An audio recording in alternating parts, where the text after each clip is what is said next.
Hey, welcome everybody to Spirituality Adventures. We're glad you're tuning into this episode.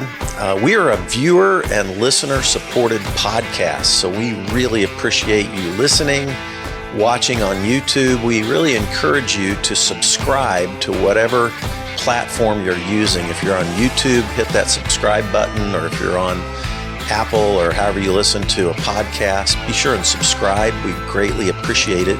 Also, make comments if you like it and share it if you like it. We really need people to make comments and share the episodes that you like. And then also, if you're not already a supporter, we really would encourage you to go to spiritualityadventures.com and you can pick a tier, and we have bonus content for every type of giver. This is a nonprofit, so they're tax-deductible donations, but we do provide bonus content for those who are supporters. So be a part of the team, help support Spirituality Adventures, and we're so glad you're tuning into this episode. Hey, welcome everybody to Spirituality Adventures. Glad you're tuning into this episode. I'm so excited to have Tina Schermer Sellers back a second time. We just interviewed her back on March 6th. And we talked about her book, God, Sex, and the Conservative Church. So if you missed that interview, be sure and go back and pick that up. Also, for those of you who are monthly supporters, if you missed the bonus content that we did with Tina, those were some fun questions that she answered for us, and that's available so you can jump on and listen to that. But today, we're going to talk about her book, Shameless Parenting. Shameless Parenting. And I would recommend this to every parent and grandparent because, this is important stuff. And I feel like so much of your work, Tina, intersects with my whole history in the Christian community, coming to Jesus as a Southern Baptist, 16-year-old kid, imbibing the whatever we want to, I call it shame-based sexual ethics is what I call it now. But I took that in hook, line, and sinker, really tried to live that and wrap as much grace around it as I could. But in the end, I think it was very harmful to me. It's been very harmful to the queer community. It's been harmful to women, men, cisgendered, and everybody else. So I think putting a book out that helps parents navigate how to raise their kids with sex positive messages is huge and super needed. And I just me reading through it, I've never even been a parent. I always wanted to be, but I've never been a parent. But part of the way I've tried to rethink all of my sexual ethics is from a parenting perspective, and how would I want to be parented myself again, right? Mm-hmm. And I had great parents. They'll be listening. My dad's turning 89 this Friday, and they listen in all the time. So, but they weren't trained. They had grown up in their environments, which was basically silence. They didn't talk about it. And then we didn't talk much about sex in my family. So I had most of my sex education from my friends at school who were, looking at porn magazines way before the internet, right? Right. That's where I got my sex education. And then I got saved in a Southern Baptist youth camp and then took on the shame-based sexual ethics of that world, right? Right. So let's start by, first, let me just give your credentials for people who are listening. You have been, your whole career has been as a family and sex therapist and teacher at university at graduate and master level? Graduate, right. At Seattle Pacific University and in family medicine at the University of Washington. And that's been your whole history, but you've also got current projects, which let's just mention those briefly, but then we'll dive into the Shameless Parenting book. But talk about what you're working on right now.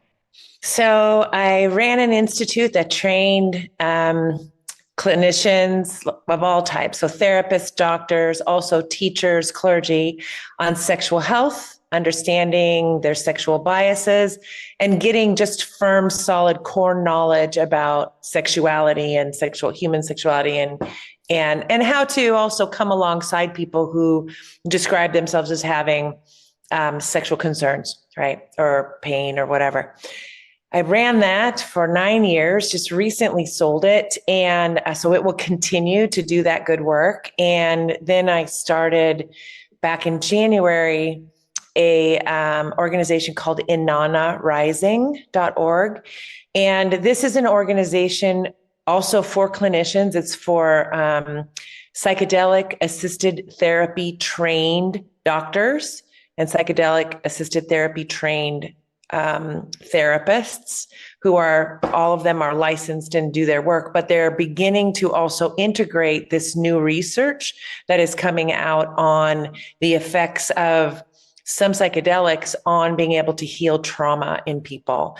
And so because it's volatile, because it's not well understood by the public and just becoming more understood, I created an organization to really protect the therapists and the clinicians. So a place where they can feel safe, they can do monthly consultations that are confidential, they can ask for help, nothing goes underground. We have ongoing trainings every single month, or we bring in someone new to train on some underrepresented aspect from their field or in the area of psychedelics. And then we record all of those. So they have like 38 anytime webinars that they can take. And so it's just to kind of create a place where they can feel like, okay, I can have strong ethics. I can do patient-centered care. I can really take care of myself and take care of my patients well. I've got a supportive environment and a supportive group of people around me that helps me feel safe, helps me feel like I can do my best work. And this is so a container to hold really high quality, highly trained clinicians as they move into this area, because the next 10 years are going to be hard. They're going to be rocky. The United States does not have a good record of how it unfolds, things like new medicines or whatever. We are a country, regardless of what we say, we are a country that values products over people. We value the quarterly gains over whether or not something is truly helpful or ethical. And so watching this unroll over the next decade is going to be rocky. Like any time we do anything, we'll have very strong colonizing forces that will want to charge up the yin yang. So most people can't even use this stuff, as opposed to really trying to make it available to people. So like being a part of Inanna Rising means that people also pool their money together, and we pay an Indigenous reparations fund every quarter out of our membership fee. So we are supporting all Indigenous folks that have been protecting the land and the people and these medicines for thousands of years. And then we will also be starting a patient equity scholarship fund, where we will hire a development director who will go after good philanthropic dollars, so that we have a place that when our doctors and therapists want to serve somebody who cannot afford it, they have a pool that they can apply to and get money to help that person. So we're really trying to think about how to do this in a way that really protects and allows this to unfold in a safe way while the tornado is going on around us. In essence. Wow. Interesting. My one of my board members is a physician, and she has worked with, the ACEs system, foster care kids. She was at Children's Mercy for almost 30 years and helped develop all of the programs that served kids at risk and, special needs kids and that kind of thing. She's an amazing woman. I bet you I should connect the two of you. She might curious about it, because she's still a pretty amazing force here in Kansas City. She's also the chair of the board for a restorative justice group that we have here in Kansas City as well. Nice. Excellent. But yeah, she's still, and then she helps work in the recovery community with doctors and professionals who are in recovery, like myself. Yes, right? So, exactly. Yes. but, yeah. Yeah. That's awesome. Well, cool. Well, that's a fun look to the future.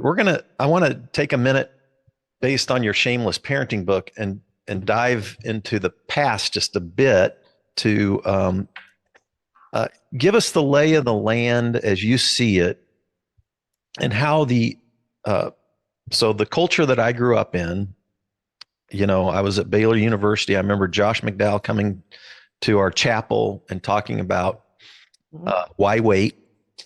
And, if you want to have maximum sex, then, all these things that you need to do and I was like, oh, okay, well, I'm in Sign me up. maximum sex. Right. But how much of the American purity culture of the 80s that maybe peaked in the 90s with like Josh Harris's book, I Kissed Dating Goodbye, that whole abstinence culture thing that unfolded itself in the public school system. Yep. And how much of it's not based on good, accurate science and facts? We know now, having looked at abstinence only education, we've researched it, gone through it, looked at the content, all of it. 80% of it was medically inaccurate. Medically inaccurate.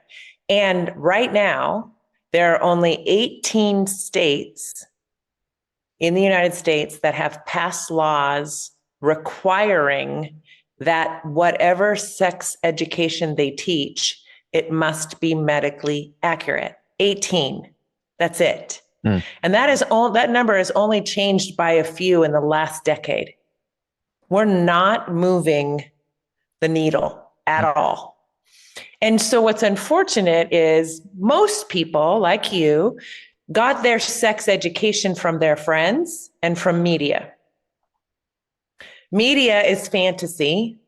We know that when you watch Spider-Man, we're not going to be scaling walls and buildings, right? When we watch Fast and Furious, we know we're not going to drive that way, because we are actually getting information on gravity and we're getting information on cars, right? And so we know, fantasy, not reality. Fun, not reality, right? But with sex education, which is really, I have to emphasize, sex education is not about, not very much actually, is about sex. A lot more of it is about relational intelligence. How do I do relationships in a way where we both thrive? How do I do conflict? How do I understand my boundaries? How do I understand somebody else's boundaries? It's so much more about relational intelligence, emotional intelligence, and then we get into intimate intelligence. So what does that look like to foster intimacy in a relationship? And what do I want? And what don't I want? And why, right? What people don't understand is that comprehensive sex education, which is what's in that book that you've got now, is actually the most protective thing you can do for a child so that out in the world, they can differentiate between fantasy and reality, between exploitation and somebody that is actually caring for them, right? These are difficult things to figure out if you're immersed in a culture that's constantly giving you misinformation about exploitation, right? We can say anything we want to in a marketing advertisement right now. Put news and make it a marketing advertisement, and people don't know that they are being exploited. They're being sold an idea so they spend money, right? And so people think by not allowing my children to get sex education, I'm protecting them. Actually, it's the very worst thing, because what they're going to get is information that's about fantasy and exploitation, and they're not going to know that that's fantasy and exploitation. So they're very vulnerable out there in the world. I often will say, it's like throwing your kids to the wolves when you don't want to, by not giving them sex education. And one of the things you had said is how much the book has been helpful to you, even though you're not a parent. That's the one thing I think I hear so much from people who aren't parents is, oh, this book was so helpful to me. Like, I didn't know I was normal. I didn't know I was normal at 4 or 5 or 8 or 10. I didn't know. And I had never thought about what was I given and what do I wish I was given, Mm. you know? And so I'm like, that book is great for parents and grandparents for sure, and aunts and uncles and all that, Mm. whether who have little people in their life. But it's also really good for anybody that didn't get comprehensive, loving, safe sex, body, relationship education in their home growing up or in their community or church or whatever. Yeah. Oh boy, yes. So I'm I'm curious, before because I want to actually just kind of go through the developmental stages here, like just do some sound bites for each of those stages and what's important in terms of the the way parents, the kind of conversations that parents have with kids at each of those developmental stages. I thought that was really interesting. But Mm-hmm. before we jump into that, what would you say are maybe two or three of the top misconceptions that have come out of the purity abstinence culture that is actually unhealthy for human Yeah. beings? Well, one of them is an out and out misinformation. It's an out and out lie. It's an out and out it's an opposite, is that if I teach my kids this, they're going to somehow go do it sooner. And it's actually the opposite.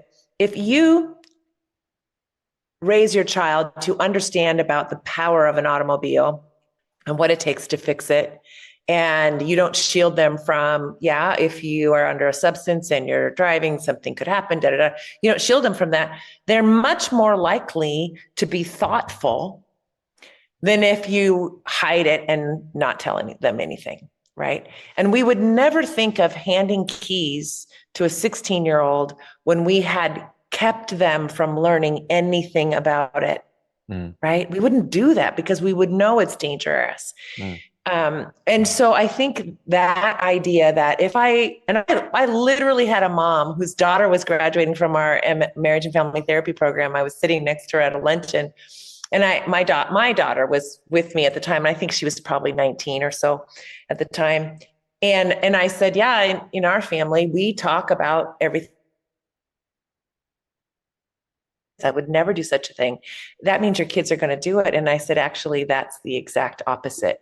Kids who get comprehensive sex education get involved in sex later, make safer sexual choices when they do, choose partners that are more loving and egalitarian, describe themselves as closer to their parents overall. In the research, lower teen pregnancy rates, lower STI rates, I mean, all of that stuff. It is incredibly protective. So that's one of them that pops right up to the top for me, is this idea that I have to keep them, to protect them. I have to keep them from this information, when we don't do that with anything else. We wouldn't say, oh, I hope you have a good career someday, but I'm going to keep you from learning. That logic makes no sense, but somehow it has incredible sustainability and durability out there in really a very ignorant world, and the purity movement did that. I mean, nowadays I'm cranky enough that, I heard Josh back then too. I heard Josh in 1980. Uh-huh. I taught at a Christian summer camp, Mm-hmm. so I was around all that stuff. But now I would say, oh, Josh, so that means tell us about your sex life. Right. Is it really like, wall socket sex? Is it really pretty amazing?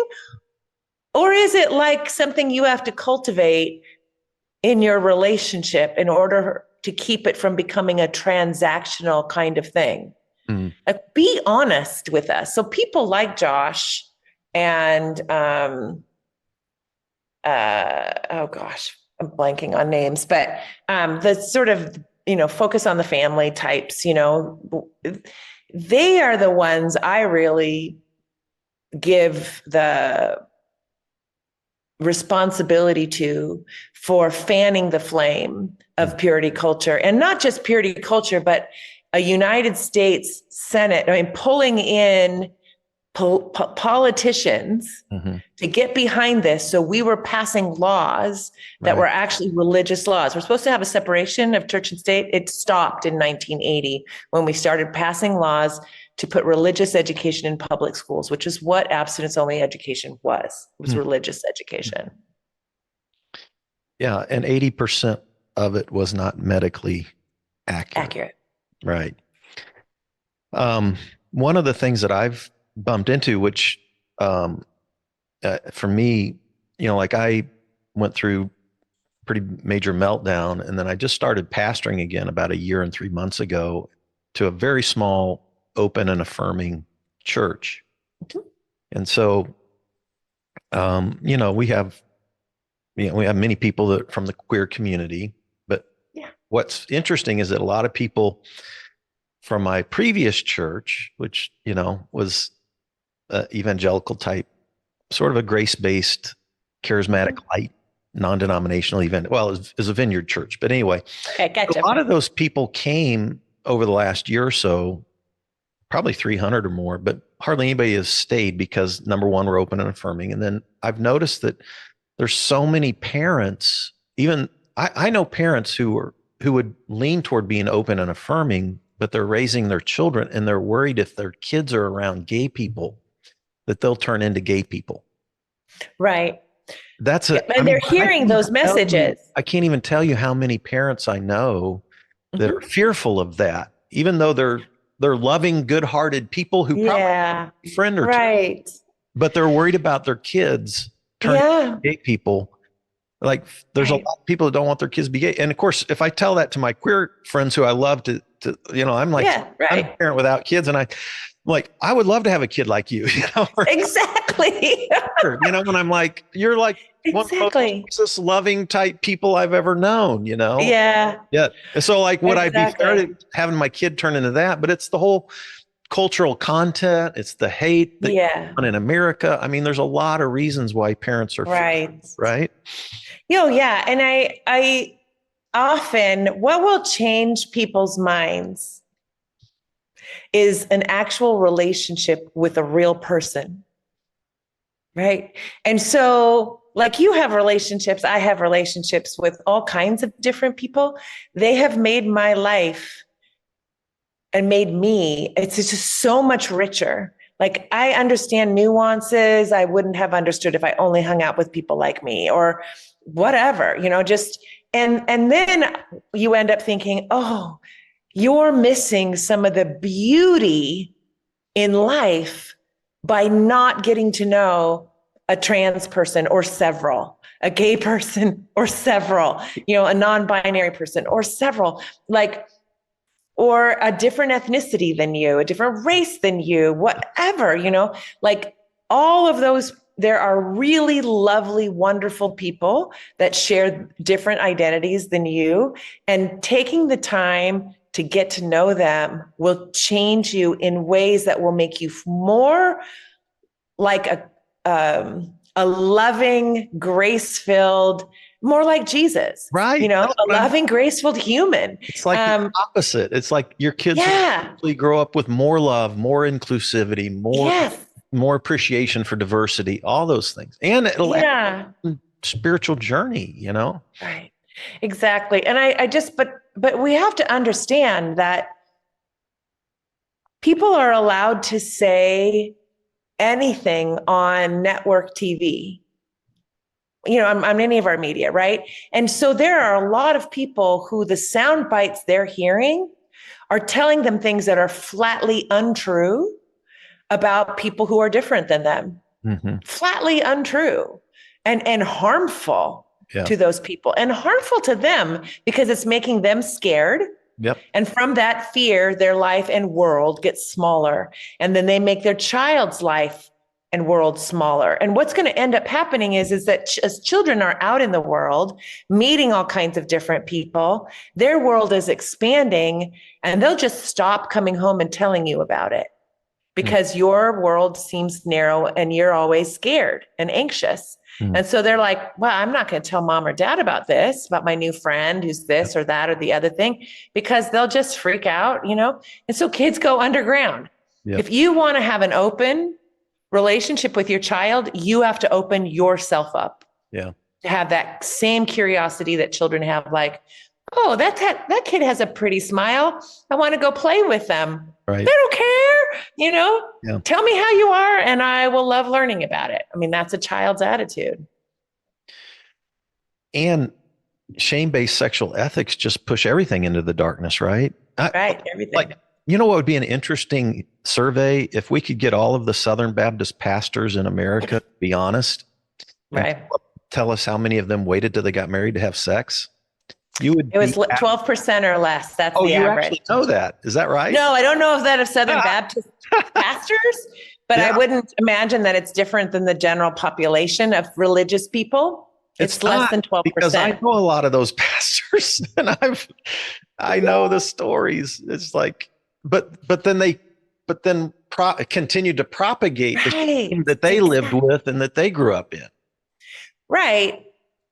And how many people do you know who are like, I waited, like for penetration or whatever, I waited on something, but I waited and I got married and it's hard and it's painful and it's not enjoyable. And my partner doesn't feel like they're there behind, like they're just doing it to check a box, or my partner doesn't care about my pleasure, only cares about theirs. It seems like, they're just all these people that are having less than optimal connection and pleasure experiences with each other because they're doing what they think they should do. Yeah. And they're not being honest about that either. Like, wait a minute, the promises we were given, they didn't pan out. Right. Yeah. Amen. I'm just. It's true. You're not alone. All right. So shameless parenting. How do we change this thing? So let's talk about you go through what you call cheat sheets for basically every major stage from birth till 18. Right. In 2-year segments, pretty much. 2-year segments. So the first one, birth to 2. Yeah. What are the key things there? So kids are infants. How does that even matter? Birth to 2. Right, exactly. Well, again, parents that have had little ones around, they can begin to answer. When you ask more pointed questions, they can begin to answer. But so the first year, they're just learning about their environment. And the fundamental message is, am I safe here? And that gets answered by when they have needs, are those needs more often than not met? Fairly quickly, not immediately maybe, but also not an hour later, right? But they're met. And so then the child begins to know my life is dependable, predictable, safe, I'm cared for. And this is really the fundamentals of our emotional state the rest of our lives, is what happens in those first couple of years. And whether someone is there to help meet our needs, change our diaper, feed us, soothe us, hold us, whatever, right? Around 10 months old, little infants begin to notice that their hand is something that they can do something with. I have to tell you that the other day, one of my daughter's best friends, who I've known since before she was born, has a little girl, and she sent a video and she made this funny comment like, little Lucy is doing a rendition of what it's like to be on mushrooms and to look at your hand. But actually, she's only 6 months old, right? And she's sitting there and she's just looking at her hand like this, and she's watching it move, And my daughter and I are just cracking up. But that is a beautiful picture of developmentally what's going on. So now she's not hitting herself with her hands on accident, right? Because they're going wherever they want. She's now beginning to notice them. The next step for her is going to be starting to reach for things. See something and go, I can use this apparatus to get that thing. And somewhere between 10 months and a year old, most children, their hand will land on their genitals when they're getting their diaper changed or when they're in the bathtub. That is a very happy day for this little person because we have an incredible bundle of nerves in that area of our body. It's like 8,000 for men, 11,000 for women. And yes, God is a female and she decided, just teasing. Anyway, but No, if you ever doubted that it chase was down that real quick. created, I was at a conference, that was a sex positive thing, and it was yeah, what's the one purpose of the clitoris, right? that's right. That's right. One purpose. One And purpose. who created you? Right. So that creator, that divine creator gave you that so that you could know that pleasure, your pleasure, was important to you. It didn't belong to anybody else. And women especially need that message. It's yours, sweetheart. It's yours. And it's worth taking care of and appreciating and being grateful for, right? So anyway, the kids discover their genitals. What they need is somebody who says, yep, buddy, that's your penis. It's a fabulous part of your body. Or, yep, sweet pea, that's your vulva. It's a fabulous part of your body. We're going to finish diapering you. We're going to finish drying you off, whatever. You just name it because that's what they're doing at that point. You're naming eyes and nose and ears and shoulders, knees and toes, right? We're doing all of that stuff when they're becoming a toddler. We're naming their world, and that's part of what we need to do. Unfortunately, the vast majority of kids, their parents or caregivers react in some kind of pretty dramatic way. They do a face that they don't usually do. They do a sound they don't usually do. Don't slap their hand away or say, "Oh, gross, don't touch that." Something that is dramatic for the infant. And so the infant begins to log information. Now, this is a pre-verbal state when we're talking about a year-old child, but by the time they're 2, they've gotten more language by that point. They're starting to figure out there's something about my body that people freak out about. I don't know what it is, and it must mean that something's wrong with me. So kids will keep doing that until they're about 5. And then at 5, when they're developmentally wanting to play doctor to see, well, what do you have? Here's what I have, right? That's when they get in trouble and they remember it. So when I ask most people, tell me your first memory of anything happening for you sexually, they'll often say, I got in trouble. I got in trouble when I was about 5, playing with my cousin, playing with her, blah, blah, blah, blah. And I'm like, and that wasn't the first time. That you had hundreds of times where that reaction happened to you in one form or another before you hit 5. So what's important to understand here is it's pre-verbal. This is pre-verbal trauma to the development of your natural sexual and body and sensual curiosities. By the time you're 5, you're going to go, oh, that's right. I get in trouble for this. I'm bad. The fact that I'm curious about this is bad. I'm not going to stop being curious. Kids don't stop being curious. But they go underground with it and they start hiding it right then and there. I mean, I'm guessing that's 90% of kids' experiences in America. Yes. Yeah. And I may have said this in our last interview, but I'm from a Swedish immigrant home. So it was not the way that my grandparents were raised, my parents were raised, I was raised. I just didn't have it because I got a very Northern European upbringing.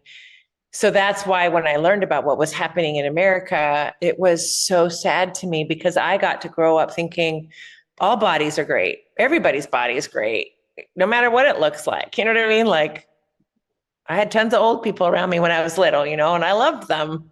And my grandmother ran around in a shorty nightie, in the morning. And I was like, that's how it is. It's just people have bodies and bodies are great and you take care of them.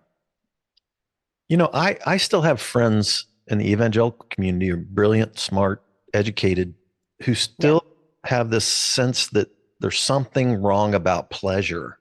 Yes. It's like a theology against pleasure. Pleasure. Yes. Yeah. So what's crazy is that, what's interesting is that the new Calvinists, which I've never been a Calvinist, by the way, but the new Calvinists, like your John Pipers and stuff, they started trying to introduce a C.S. Lewis concept of pleasure that was what Piper would have called Christian hedonism, but he did it in a Calvinistic context that was very limited to super spiritual, but still endorsed the shame-based sexual ethics. Yes. And so the context for which pleasure was okay was a was this sort of a weird, ethereal, spiritual Right. body type pleasure experience. And we're talking And about, not bodied. right, not bodied. And like you're I so push back on that. Yes. Like, no, these bodies are good. Read Genesis 1 and 2. If you're a biblical person, some people don't care about that, but Yeah. some people who still are trying to think through biblical context, well, just read Genesis 1 and 2, be fruitful and multiply. That's a body thing. And that involves a Well, lot of yeah, pleasure. my favorite story to bring up when I'm having this conversation is, let's look at that story in Luke where Jesus was having dinner with the disciples and a woman comes in who adores Jesus, who is so grateful for Jesus' love and forgiveness and kindness and all that. And she breaks a jar of very expensive perfume on his feet and starts washing his feet and his legs with her hair, and weeping as she's doing it. Now, did he go, push her away, stop, whatever? No, he turned to the disciples and said, look at her. What did you do when I got here? Look at her love. Look at her gratefulness. Look at her. I will tell you now, what she has done will never be forgotten. He, in essence, received her love, her heart, the pleasure of it. It was almost like you were watching a kind of love making, absolute heart giving, absolute heart receiving, absolute honor happening, right? Jesus didn't move away from bodies. He moved into bodies because he knew bodies were created. It is how we love. We love with our bodies. We love with our words. We love with our eyes, right? I remember, I think it was C.S. Lewis's Great Divorce book. And the angels were jealous of humans because of their five senses, and they didn't have them. I just remember being like, oh yeah, we are created with a lot of intent for loving and caring for ourselves and each other through these bodies that we have. So theologically, camp out in Genesis 1 and 2. I'm the theologian here, and there's nothing wrong with embodied pleasure. No. All right. No. You as a therapist, can you? Yeah. Kids are going absolutely. to 2, 3, 4, 5. You don't want to teach kids that pleasure is evil and make them like you were talking about, spank their hand if they touch their genital or if they experience pleasure with their body. You harm it. But by the time they're 4, somewhere between 3 and 4, they are going to begin to understand things about when we can teach some social responsibility rules, right? Like, oh, buddy, such a lovely part of your body. And if you want to touch it, you can use your bedroom or the bathroom, a private space. That's what all of us in our family do. When we want to just honor and love that part of our body, we go into our own private spaces. And it's kind of what one of the kind of rules out there in the world are, that our genitals are ours and we are in private spaces when we enjoy them. And so, you're not going to just say it once, you're going to say it 12 times or 1,200 times, because they're going to be sitting at the dinner table. They're going to be watching TV in the living room. They're going to be like, oh yeah, I have that special place that feels so good and comforting when I touch it. And so you're going to have to remind, oh, buddy, if you want to touch that part of your body, which is wonderful, go ahead and go to your room. And then when you're ready, you can, because it's a private thing, and so you can start teaching rules, social rules, like don't pick your boogers and eat them. By the time they're 4, they'll start to hold on to some of those. Before then, they're not going to hold on to it. You can say it, but they're going to keep forgetting. And so you can't be frustrated at them because their brain isn't ready to hold on to things. You've just got to know I'm a little bit ahead of myself developmentally, So yes. 4 to 6 is they're beginning to learn. You mentioned several things here. The private space that you just mentioned. Yep. Also started talking about the difference between fantasy reality. Yep. They start noticing gender Mhm. all that stuff, male, Yeah. male, And gender. that's actually worth talking about, I think, Fred, because people conflate gender understanding or recognizing ideas about gender. What do I feel like with attraction?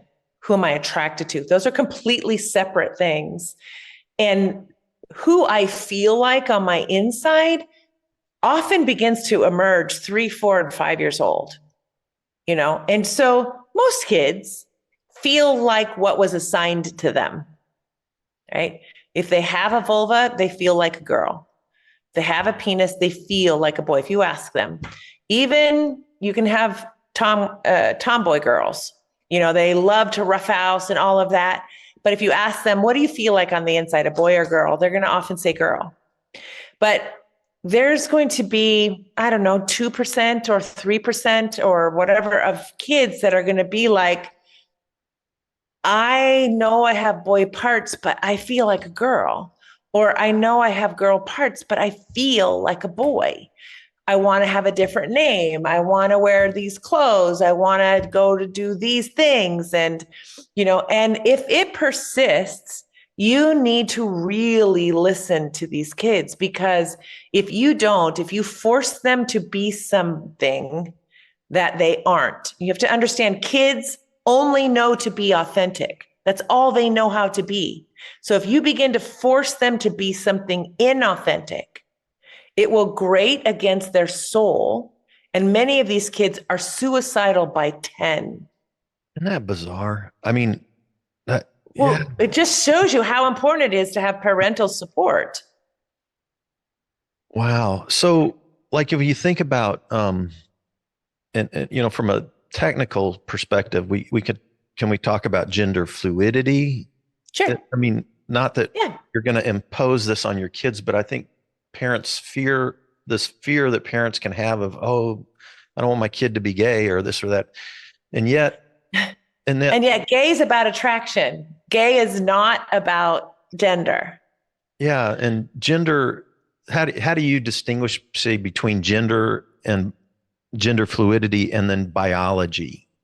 And how should parents think about that, even at this young age, 4 to 6, and what Oh, sure. they're trying? Well, first, we have to recognize. So, if we asked your audience, raise your hand if you know somebody who's a redhead. Probably everybody'd raise their hand.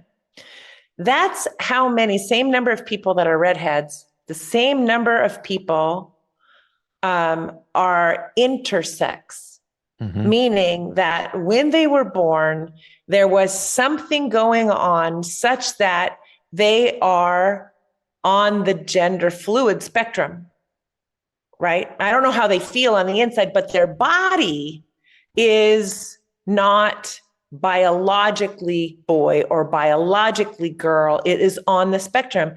So this is not a new thing. In fact, in the Torah, they recognize people that are intersex, right? Many So, other cultures do too. there's a myth behind Adam and Eve that is a intersexed uh, person.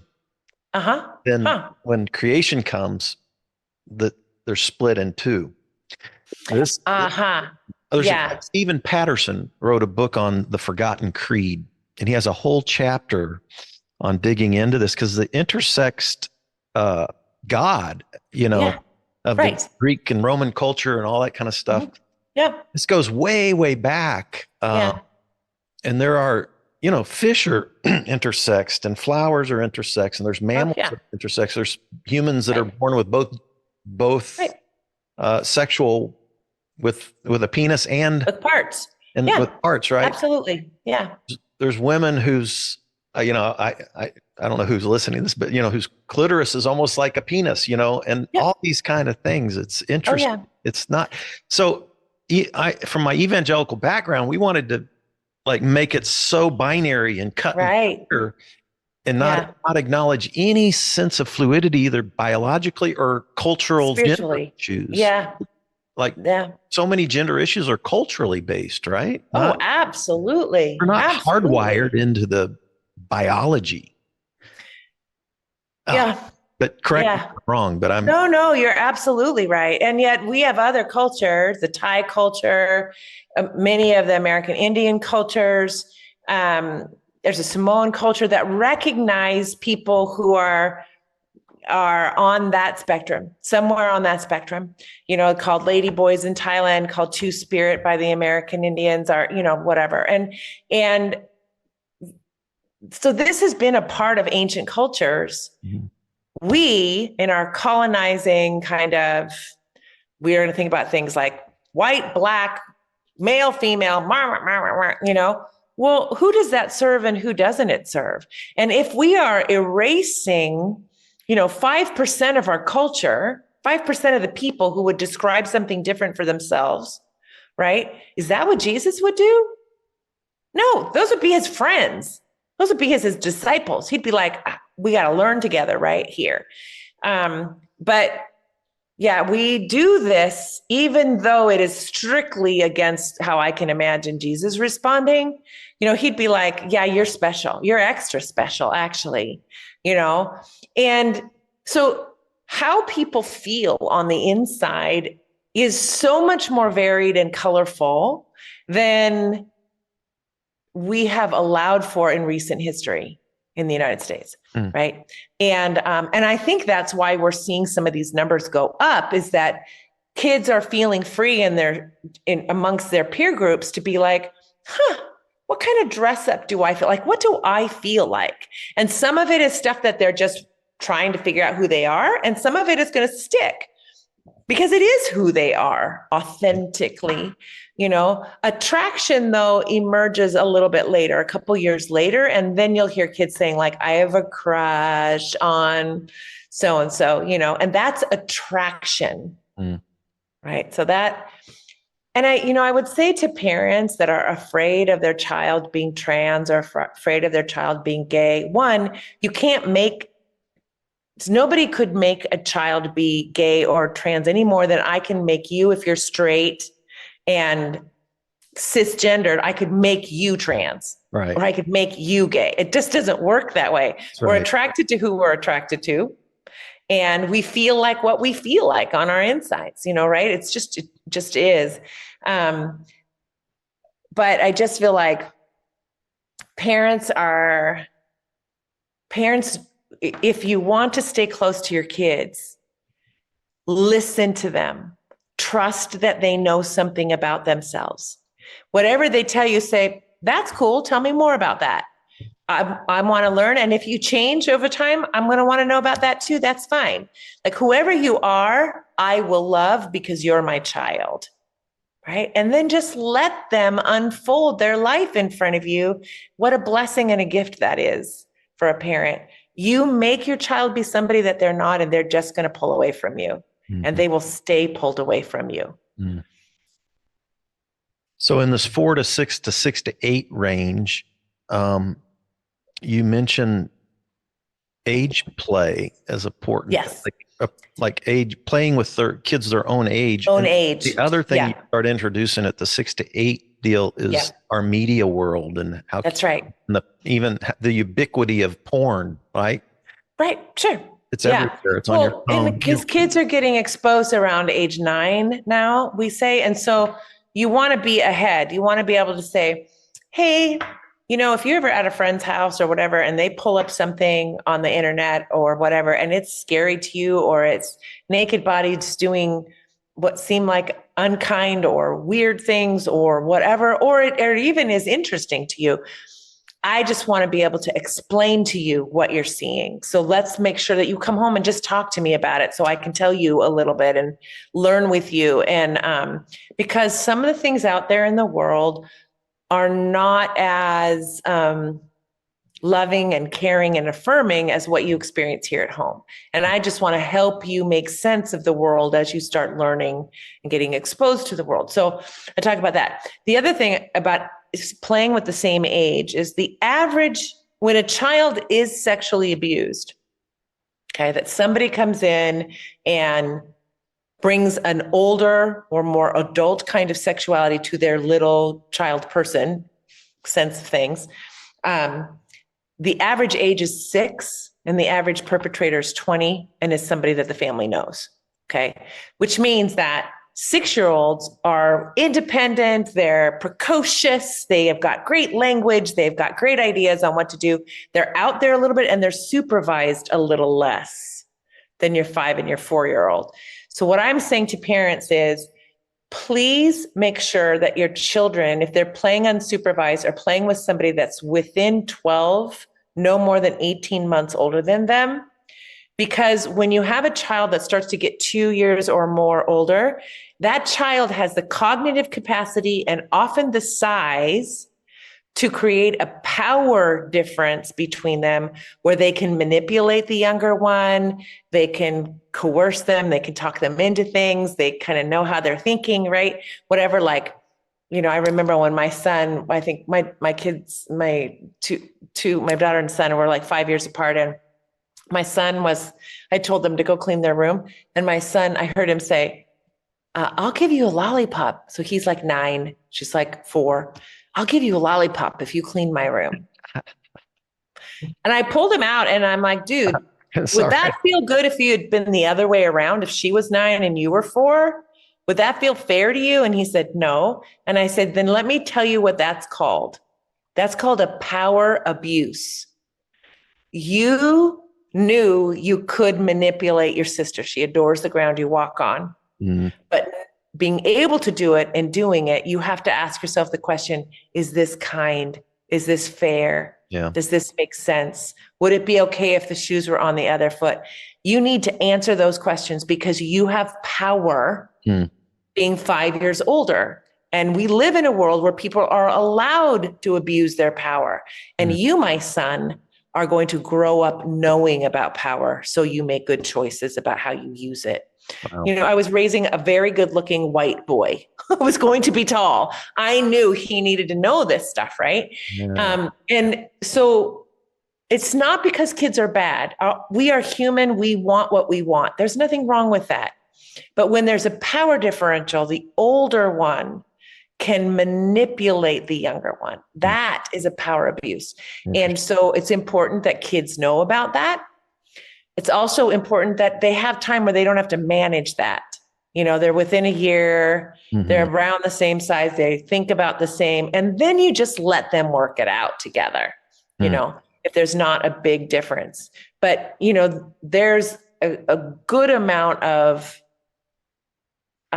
sexual misconduct, if you will, that happens in families between siblings because no one has told them where help them learn body boundaries, help them learn power differences.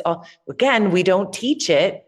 And so they just lead with their curiosity, which is fine, but there are things for them to know so that they don't inadvertently hurt someone that they love. And it happens far too often. So interesting. I remember I was leading a small group. We would have kids like do it was almost like a house church when we were starting the church. This was 30 years ago or more. And the kids would sing with us and then we'd put them into a bedroom and an adult would work with them. But in this one situation, adult left the room for a little while.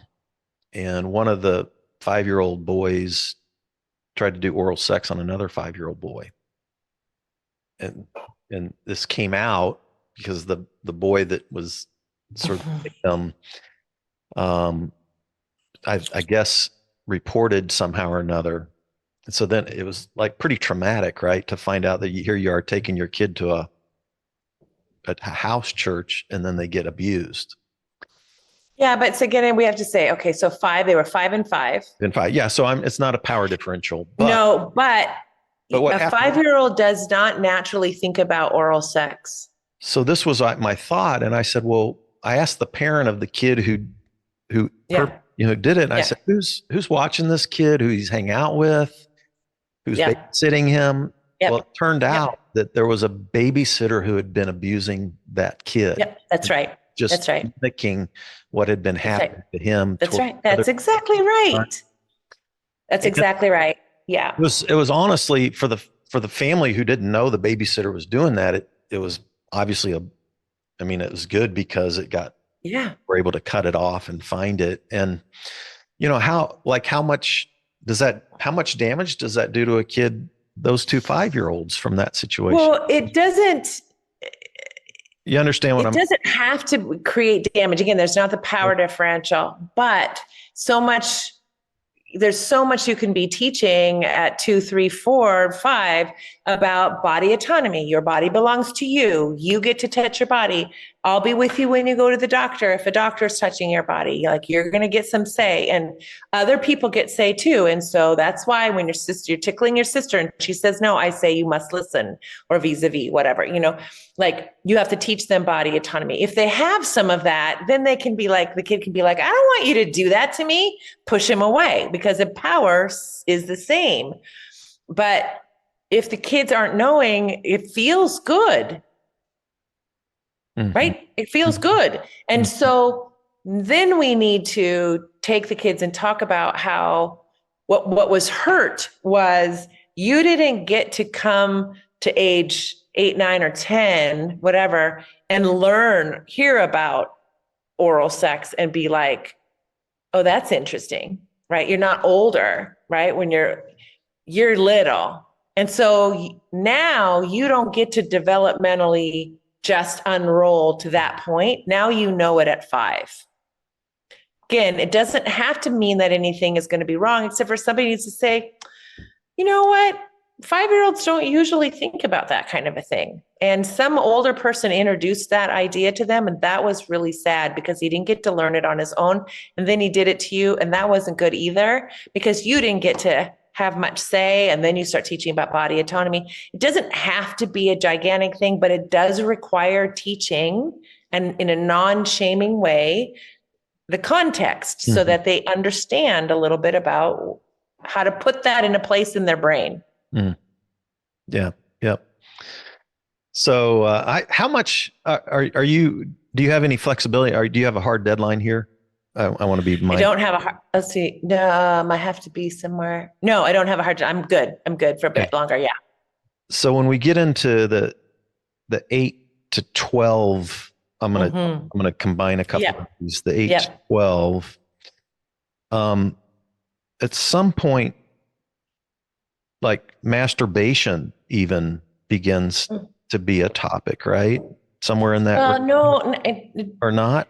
It can, but ideally, kids have been finding their genitals since they were little. Right. For them, when they're little, it's a comfort. It's like the corner of their bunny's ear, the corner of their favorite blanket. It's a comfort, right? When hormones begin to get on board, more like 10, 11, 12, 13, somewhere in there, then there's going to be that sense of that when I touch myself, I can move myself through a feeling, right? And because all kids can orgasm, boys won't ejaculate until after they've had some hormones on board, until testosterone's come on board, right? So they begin to have wet dreams, usually around 10, 11, somewhere in there, 9, 10, 11. Have a pleasurable orgasm as a young kid without. Without. Absolutely. Boy. And then women have that going on before puberty, right? Absolutely. Yeah. And so, but as kids are starting to develop and as they're hearing about things more, then it's just good for it to come from you too, to be like, I want to share with you, I know you've always loved this part of your body, like other parts of your body. It's a great part of your body, but you may find yourself wanting to touch that more often. And part of that's your body getting ready to take you into adolescence and into puberty. So your body's going to get ready to reproduce. You're not going to want to probably reproduce for another 15, 20 years, but your body is going to ready you for that. And part of that is this feeling like, when I move through my arousal cycle, it feels good. I think with boys, not with just boys, but you need to start talking about pornography for sure, and what's out there, and that it might feel titillating to look at, but let's talk about what treatment of people needs to be like. And if you see anything that harms people without their consent, then we need to talk about that too, because it's just not the values we have in our family, that we hurt people or that we do things to people without their permission or whatever. So you begin to have some of these conversations. What's great about the Shameless parenting book is that at the end of every chapter, I'm giving the leading books for kids and the leading books for parents and the best websites, so that you as the parent don't have to figure this all out on your own. You can just go get the books and read them to the kids. And that's going to give you the language. That's going to teach you like the things that I think are helpful, because it's hard to know when that's not what you got. That's why the book got written. I had people saying, I don't want to do to my kids what was done to me. Can you help me? And I said, yes, I will help you. And I love the way, I noticed the resources, and most of them I hadn't read.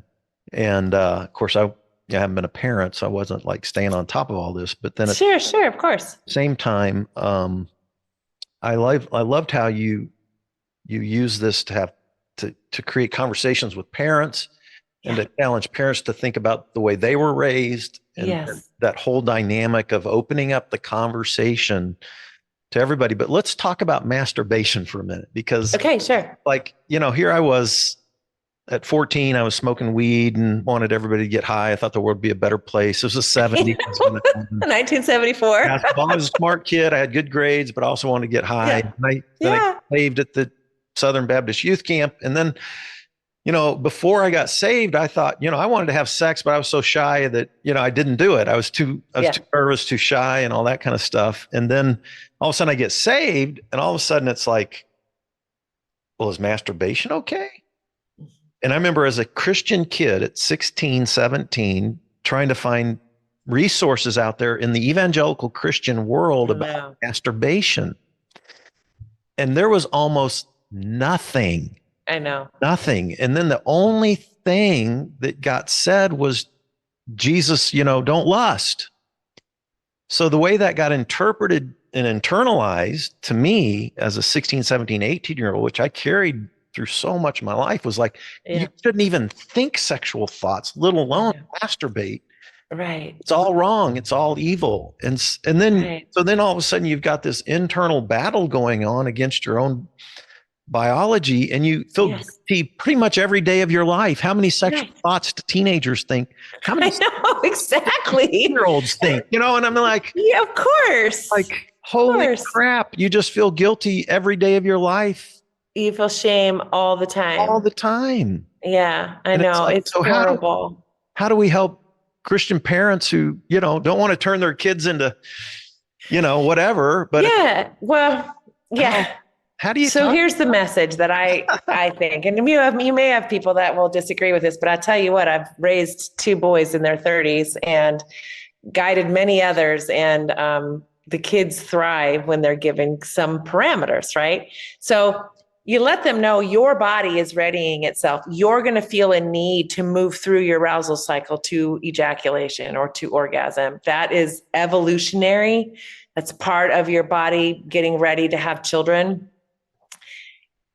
You can do this. And in fact, I would encourage you to, but I want to give you some parameters to try to stay in that will help you with the rest of your life. I want you to work on using or having images or whatever that are affirming of you and affirming of anyone else. So it isn't about exploitation. It isn't about hurting anybody. I want you to imagine that if you imagine yourself someday being partnered, how would you want to be treating that partner? So those thoughts are just let your thoughts be as affirming as they can be, or as loving or caring as they can be. You're going to have a lot. I remember saying this to one of my sons. You're going to have a lot of people that are going to tell you that women are to be used for your pleasure. And I'll tell you this, no one is out there for you to use. To use people is to not care for them. Her pleasure or anyone's pleasure is as important as yours. So your job is to take care of that need to move through your arousal cycle, clean up after yourself. I'm not going to do all your laundry. Clean up after yourself, right? And just let your body be doing what it's doing. But when the time comes that you're in relationship with somebody, I want you to make their pleasure as important or more important than your own. Because the message you're getting is that yours is more important, and that's just not the way you build a good relationship with somebody. Somebody needs to feel seen, known, loved, and accepted, which means you've got to be paying attention to them and learning about how they're different from you. And so this idea that women are there for men to ejaculate inside of whenever they want to, which is kind of the Christian Empire Church way of thinking, right? She thinks I got to do it whenever he wants it, and he thinks I get to have it when I want it inside the context of marriage, just makes for transactional, obligatory sexual experiences, which isn't good for either one. So really raising your kids to pay attention to, you want to have your pleasure, but you've got to make that other person's pleasure as important or more important than your own for there to really be something where you both feel valued, seen, known, loved, and accepted. Mm-hmm. And so you're helping them understand the difference between what I call drive and the desire for intimacy. And those are different. Yeah. Drive, you can take care of yourself. Intimacy, you cannot do alone. Right.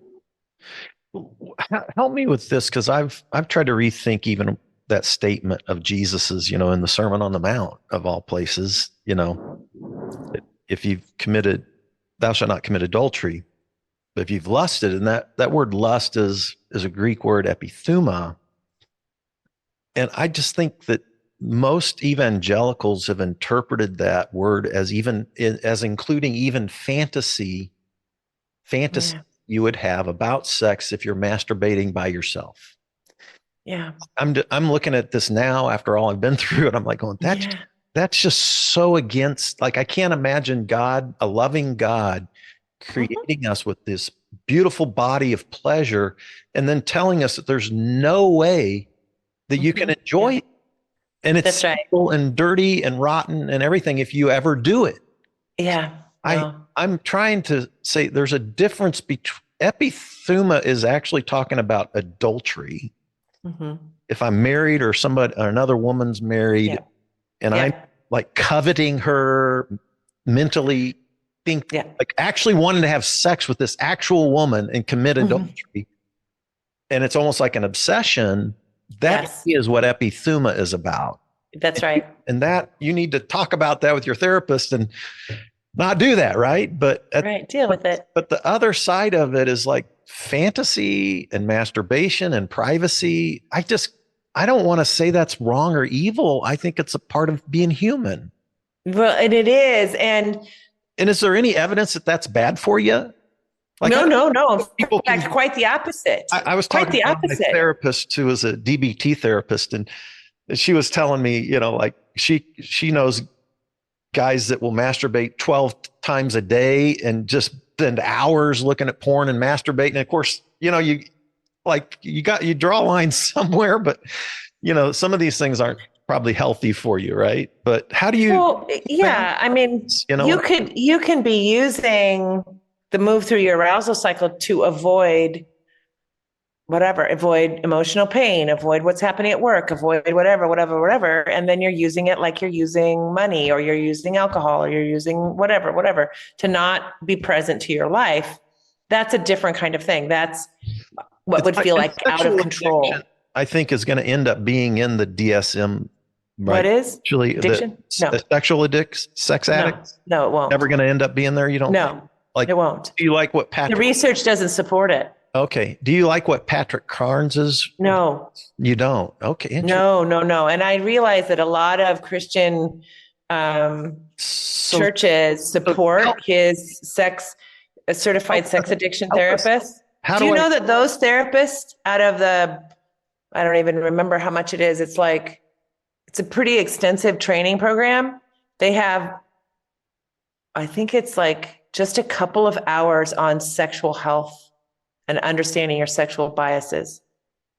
Most of those people who are therapists in that world either had somebody in their life who was addicted to it or whatever and went into it and then still don't have any training in sexual health and understanding sexual biases, or helping people develop a sexual health model.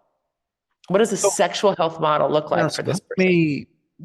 So you just mentioned that you can use going through your orgasmic cycle, you can use that in an unhealthy way. Sure. That's Yeah. true.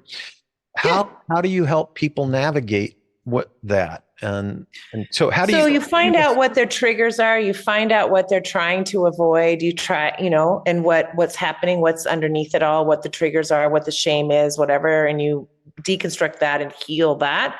But you also help them develop a sexual health model. So Yeah. what does sexual health, sexual thriving in the context of relationship with self, in context and relationship with other, what does that look like for you? Are you straight? Are you gay? Whatever. But what does it look like so that you thrive and someone else thrives?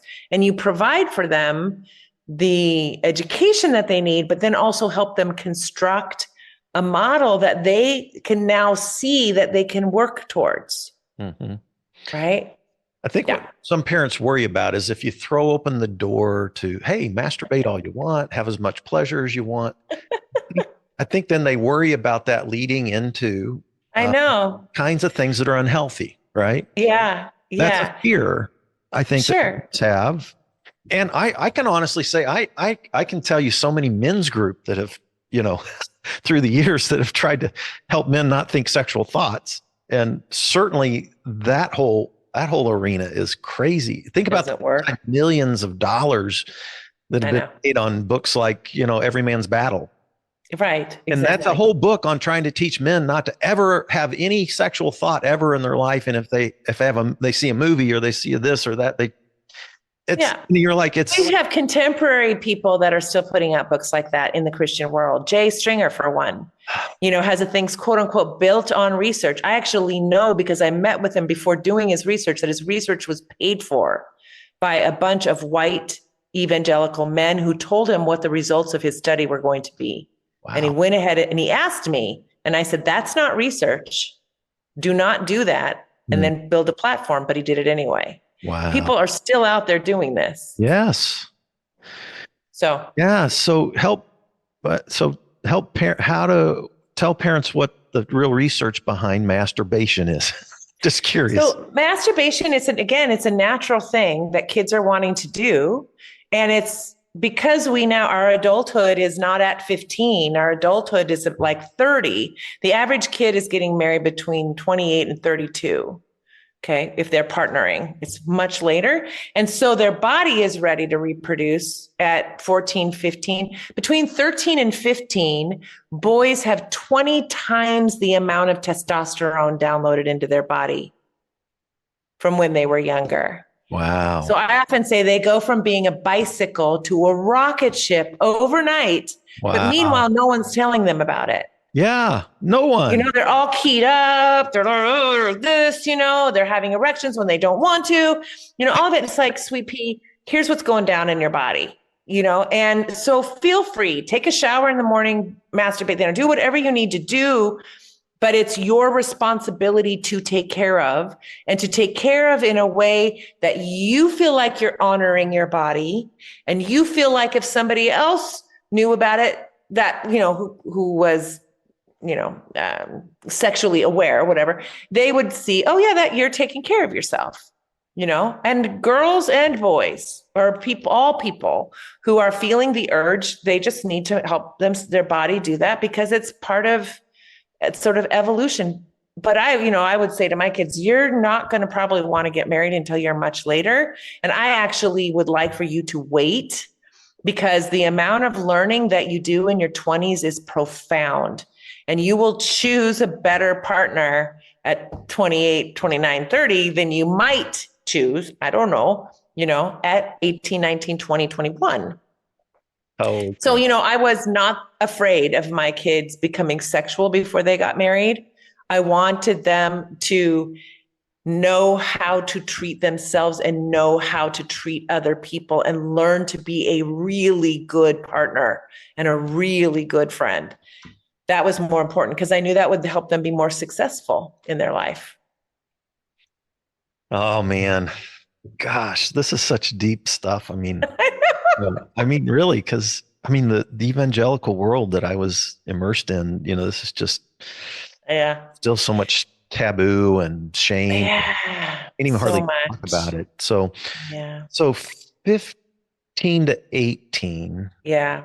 um, we start, you start talking, like sex, having lots of conversation about all this, Yes. right? Yes. Lots of Yeah. conversation. Yeah. And the peer pressure that hits that age, like I've noticed when I pastor in a big church with lots of children's ministry, I notice like children, you can throw them into a pot of other kids and most likely they'll get along but by the time they hit like middle school, I would notice that the strong leaders at the church over here, all of his middle school friends would want to go to that youth group. The strong leaders at my church that were friends with my middle schoolers, they'd want to come to my, peer. Yeah. All of a sudden, ministry Peer relationships. changes, just from a church pastor perspective. Middle schoolers are so much harder to work with than the children. And it's all of that, friendship, peers, popularity, media, Sure. bullying, Yeah. all this stuff goes down. How do you help parents navigate those years? They're so challenging. And Yeah. Well, and this is where I think reading the books, I mean, I like go to the library and get all these books for yourself, for you and for your kids. But if you've been doing it all along, you've been building the staircase for them to learn, right? But their lives are complicated, and most parents have no idea the war zone that their children are in every day in school. Like they just don't know, and the kids aren't telling them, right? Which is why I'm like, read some of these books so that you can at least see the landscape that the kids are living in, and then you can be more open and curious about what does my support look like for you right now? How can I be most supportive with what you're dealing with at school or whatever? And I remember like my daughter, who was very much and is very much an introvert. She got a phone when she was 13 and her brother had gone away to college. And I don't know, a ways into it, I'm like, this is when you used to get the 12-page phone bills, and it would tell you everything that had like all the texts, like all the things. And I remember saying to her, sweetheart, how about we make a deal where you tell your friends you have the meanest mom in America who's making you turn your phone off at 10 and not letting you turn it back on until 7 a.m. Like, I'm just so strict and so mean. I said, but the thing is, I know you well enough to know that if you don't know that there's a time you can turn off, you get way worn out and way sick. So we came up with a deal. And so she just told everybody, yeah, my mom's making me do it, And I said, there's going to come a day when you're going to feel like you can defend yourself, but this might not be it yet, where you are owning that, because maybe you'll get ostracized or who knows what, So I'm here to be your excuse until you feel like you can do it on your own. And I have no assumptions as to when that will be. It may not be till college. It may not be even till after, I don't know, but I'm here to help and support you to accept yourself. Right. So I just think that learning about their world, and this was the beginning of the bullying with girls. There were books that were coming out, and the, internet was new.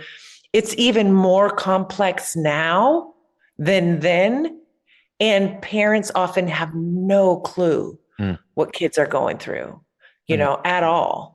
And I think they feel a little ambivalent about knowing about it too, because maybe it scares them, I think, but believe me, kids should not be alone out there in this.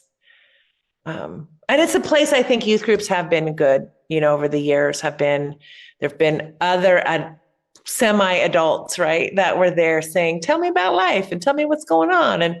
And I think that developmentally youth groups have, when they haven't been focused on really negative things, but just focused on allowing a safe place for the kids to play and get to know each other, they've provided some parameters for kids to do that in a safe way. Yeah, I still think there's so much fear. I mean, my mom's, dad's turning 89, mom's 87. And like, anytime I talk about sex, it makes my mom uncomfortable to this day.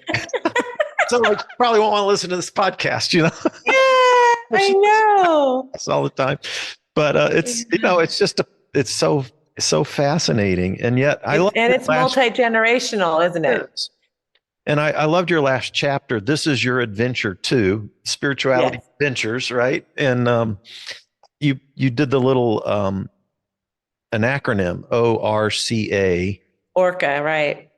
openness, respect, curiosity, and accountability. What it made me think of is like in the mindful meditation world, self-compassion. Yes. I've learned one of the things I realized is I was so self-critical of my emotions that I didn't Yeah. like. I always tried to Yeah. battle, suppress, beat up my negative emotions and my negative Mm, thoughts. mm. One of the things I've learned through embodied, meditation practice is to be open and curious and self-compassionate toward Yes. all of it, even the Yes, negative, exactly. Yeah. and to Yeah. allow it and to play with it and explore with it and not Yeah. try to squash it. That's So right. I thought it seemed to me like that's something I learned from the meditation world Good. that Yeah. I thought was really, and I've talked to some of my friends who are parenting kids right now, Yeah. and I've told them, I've said, one of the things I learned in meditation is this being open and curious and and self-compassion. And maybe you should try that with your kids. Like just be curious with Yes. your kids and let them talk, That's be right. open and just ask questions. And Yeah. so when I saw that, I thought, interesting. Yeah. That, Yeah. It really does give a child a sense that they are valued and cared for when a parent is open, curious, respectful, and accountable to their power to hurt them child, right? Just accountable to their power. And so kids want to be connected. They want to feel like you're proud of them. So if you just bring your curiosity and your openness and respect and you're just like, help me understand that. Like, I just want to understand that better. Or, and you just bring questions, like truly loving, open questions. Kids are going to bring themselves. And then that's who you get to have a relationship with. But if you keep showing you can't handle it, because you can't be curious because you always know, because da da da da da, kids are going to go underground. They're going to go have a life you don't know they have. And I think in this world, that's dangerous. I mm, think, no, figure out how to stay connected to your kids so that you're actually a resource mm, to them. But it really requires bravery and courage and awareness of child development, which is what that book is. It gives you the awareness of child development. This was something we had in the 60s and early 70s. And then we've basically traded in our awareness for children and families and stuff just for capitalism, what we can sell more. And that information does not feel readily available to a lot of people anymore, but it's there. It's just hard to find. oh my goodness. Well, you've taken more time than I had planned, but I appreciate you taking the time to talk about this stuff. Sure. I mean, I have conversations with parents. Yeah. I have three younger sisters. They're all grandmas. I have 17 great nephews and nieces between the ages of newborn and 8 right now. Wow, that's We're awesome. all close. We all live around each other. Nice. So I'm going to try to get all my nephews and nieces to listen to this. You know Yeah. what? Yeah. Get them copies of the book or just email me and I can send links, Yeah. if that would be helpful. But I really want parents to feel supported. And because you can change the legacy in one generation if you just Mm, do what's in that book. mm, Literally, your kids will not struggle like you struggled if you do this. mm, I mean, I can promise that. hmm Yeah. Well, thank you for your work. I love Yeah. it. I had a therapist, I'm still close to that recommended your book, Sex, God, and the Conservative Church to me when I first was in my dark Yeah. days and was first Yeah. going to therapy. And I thought, I want to meet this lady one of these days. So thank you so much. Yeah. It's kind of like, I'm so how glad that you is, reached you've read out. books and you don't know the author, and then you finally meet Yeah. the author. It's kind of fun. But It's fun. Yeah, no, I appreciate your work in this area. I think it's so important. Yeah. And Well, and if you have lots of listeners that have questions like, oh my gosh, she's so radical or she's so out there or whatever, have them send in questions. We can do this again and just answer their questions because I know that this can sound really different from the messages that they've been given.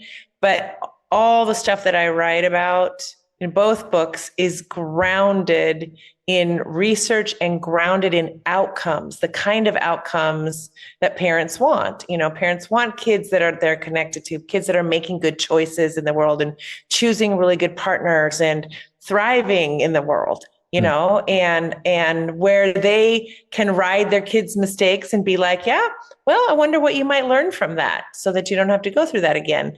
You know, just like letting them move on in good ways. And I'm just a real believer in this and do it in my own life. And I know the outcomes that are possible for people. yeah, yeah. Thank you so much. Thanks for the work. Thanks everybody for tuning in to Spirituality Adventures. And yeah, we will see you next time. Thank you, Tina. Appreciate it. Thank you. Hey, you made it to the end. Thanks for listening all the way through on this episode. By the way, if you're not already a supporter, go to spiritualityadventures.com, sign up for one of our monthly supports, and you will receive our bonus content. You'll receive lots of interesting information about our guests. Many of our musicians will do special bonus songs and record a song. So I want to encourage you to do that. Thanks for listening. Thanks for watching. Be sure and subscribe. Be sure and share any of the episodes that you like. And be sure and make comments if you like them as well. This helps us get Spirituality Adventures out there to more listeners, more watchers. So whatever platform you're using, subscribe, like, share, make comments, and go to our website, sign up for our team, and be a part of the team support. Thank you so much, and we'll see you next time.